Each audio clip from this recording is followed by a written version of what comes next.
السلام عليكم ورحمة الله وبركاته. رجعت لكم فيديو جديد. أول شي معليش على القطعة، يمكن صار لي شهر كامل مو منزل فيديو. بس بصراحة السبب الرئيسي اللي ما يخليني أنزل أي فيديو اللي هو الدعم. يعني بصراحة ما أشوفه كدعم يخليني أتحفز ويحفزني إنه أنزل فيديوهات أكثر وأكثر. بس قلت يلا فرصة ثانية ممكن يجيني دعم هاي المرة. طبعا أنا أكتفي ب1000 مشاهدة، والله العظيم أكتفي يعني. المهم طبع الشرح اليوم. شرحنا لليوم أفضل برنامج ممكن تصور. طبعا أنا أشتري الآيفون ولا الآيباد؟ أما جماعة الأندرويد البرنامج هذا مو موجود.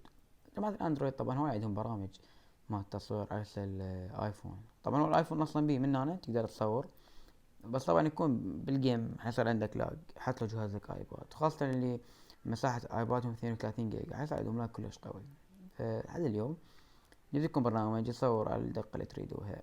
طبعا هذا هو البرنامج اللي هسه قاعد أصور من عنده. هذا هو. حفظوا اسمه سكرين ريكوردر.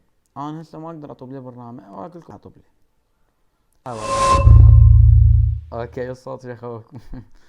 طيب هنا أنا يقول لك بفلوس وهاي انتم عليك ويندوز اكس.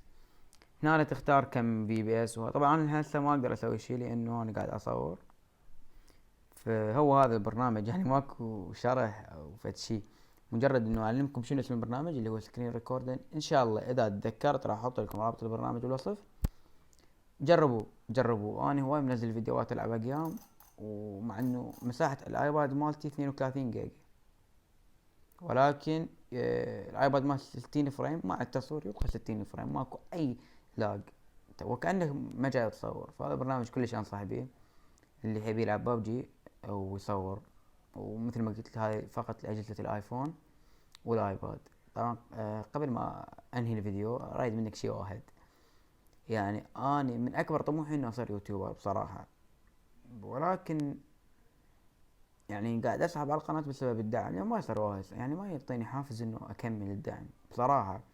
انزل فيديو يجيب لي 200 مشاهدة، يعني كل 5 فيديوهات او 6 يجيني 1000 مشاهدة. بصراحة دعم يعني مو هذاك الشي. فيا ريت والله اذا انت قاعد تشوف وصلت لهاي المدة من الفيديو، فيا ريت والله لايك واشتراك وتعليق حلو.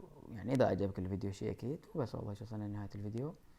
لايك واشتراك بالقناة واسم البرنامج او رابط البرنامج باذن الله اذا تذكرت راح احطه بالوصف او بالتعليقات. وبس والله مع السلامة.